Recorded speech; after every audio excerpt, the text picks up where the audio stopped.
ಆತ್ಮೀಯ ಮಿತ್ರರೇ, ನಿಮಗೆಲ್ಲ ನಮಸ್ಕಾರ. ನೀವು ಈ ಕಮಲಾಕರ್ ಭಟ್ ಅನ್ನೋ ಬಣ್ಣ ಬಣ್ಣದ ಮಾತುಗಳನ್ನಾಡೋ ಜ್ಯೋತಿಷಿಯ ಬಗ್ಗೆ ಕೇಳಿರಲೇಬೇಕು. ಟಿವಿಯ ಮುಂದೆ ಕೂತು ಸರ್ಕಾರ ಪತನವಾಗುತ್ತೆ, ಯಾವ ದೋಷಕ್ಕೆ ಏನು ಪೂಜೆ ಮಾಡಬೇಕು ಅಂತೆಲ್ಲ ದೊಡ್ಡ ದೊಡ್ಡ ಭವಿಷ್ಯ ಹೇಳ್ತಿದ್ದ ಈ ಜ್ಯೋತಿಷಿ ಸೂಚಿ ಆಂಟಿಯ ಮೋಹಕ್ಕೆ ಬಿದ್ದು ಮಾಡಬಾರದ ಕೆಲಸಗಳನ್ನೆಲ್ಲ ಮಾಡಿ ಈಗ ಜೈಲು ಹಕ್ಕಿಯಾಗಿದ್ದಾನೆ. ಇಷ್ಟು ದಿನ ವಸಂತ್ ನಾಯಕ್ ಕೊಲೆ ಕೇಸ್ನಲ್ಲಿ ಮಾತ್ರ ಜೈಲಲ್ಲಿದ್ದಾನೆ ಅಂದ್ಕೊಂಡಿದ್ರೆ ಈಗ ಈ ಖತರ್ನಾಕ್ ಜ್ಯೋತಿಷಿಯ ಇನ್ನೊಂದು ಹೊಲಸು ಮುಖ ಬಯಲಾಗಿದೆ. ಜಾಮೀನು ಮೇಲೆ ಹೊರಬಂದು ಮತ್ತೆ ಮಜಾ ಮಾಡೋಣ ಅಂದ್ಕೊಂಡಿದ್ದ ಈ ಕಮಲಾಕರ್ಗೆ ಈಗ ಸರಿಯಾದ ಗುನ್ನ ಬಿದ್ದಿದೆ. ಈ ಜ್ಯೋತಿಷಿ ಎಂಥ ಕಿಲಾಡಿ ಅಂದರೆ, ವಸಂತ್ ನಾಯಕ್ ಕೊಲೆಯಾದಾಗ ನಾನು ಆ ಜಾಗದಲ್ಲೇ ಇರಲಿಲ್ಲ, ಬೇಕಿದ್ರೆ ನನ್ನ ಮೊಬೈಲ್ ನೆಟ್ವರ್ಕ್ ಚೆಕ್ ಮಾಡ್ಕೊಳ್ಳಿ ಅಂತ ಪೊಲೀಸರಿಗೆ ಉಲ್ಟಾ ಸವಾಲು ಹಾಕಿದ್ದನಂತೆ. ಆದರೆ ಪೊಲೀಸರು ಹಳೇ ಹುಲಿಗಳು. ತನಿಖೆ ಮಾಡಿದಾಗ ಗೊತ್ತಾಗಿದ್ದೇನು ಅಂದರೆ, ಕೊಲೆ ನಡೆದಾಗ ಈ ಬಣ್ಣದ ಜ್ಯೋತಿಷಿ ಸಿದ್ದಾಪುರದಲ್ಲಿ ಹಾಜರಿದ್ದ ಅನ್ನೋದು ಸಾಬೀತಾಗಿದೆ.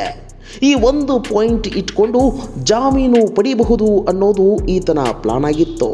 ಆದರೆ ಈಗ ಈ ಪ್ಲಾನ್ ಪೂರ್ತಿ ಉಲ್ಟಾ ಹೊಡೆದಿದೆ. ಈಗ ಸಿಕ್ಕಿರೋ ಸ್ಫೋಟಕ ಮಾಹಿತಿ ಅಂದರೆ, ಈ ಜ್ಯೋತಿಷಿಯ ಮೇಲೆ ಸಿದ್ದಾಪುರ ಪೊಲೀಸ್ ಠಾಣೆಯಲ್ಲಿ ಪೋಕ್ಸೋ ಪ್ರಕರಣ ದಾಖಲಾಗಿದೆ.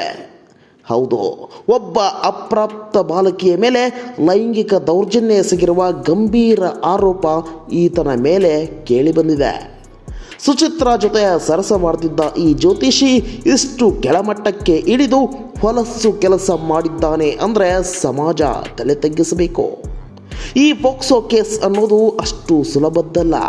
ಒಮ್ಮೆ ಈ ಕೇಸ್ ಹಾಕಿದರೆ ಜಾಮೀನು ಸಿಗೋದು ಸಾಕ್ಷಾತ್ ಆ ಬ್ರಹ್ಮ ಬಂದರೂ ಸಾಧ್ಯವಿಲ್ಲ.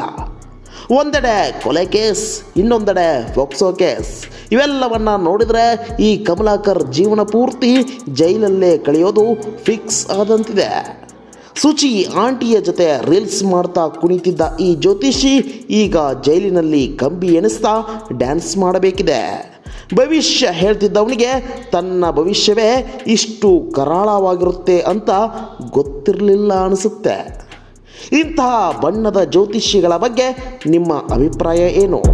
ಇವನಿಗೆ ಯಾವ ರೀತಿಯ ಶಿಕ್ಷೆ ಆಗಬೇಕು? ಕಾಮೆಂಟ್ ಮಾಡಿ ತಿಳಿಸಿ. ಆತ್ಮೀಯ ಮಿತ್ರರೇ, ನಿಮಗೆಲ್ಲ ನಮಸ್ಕಾರ.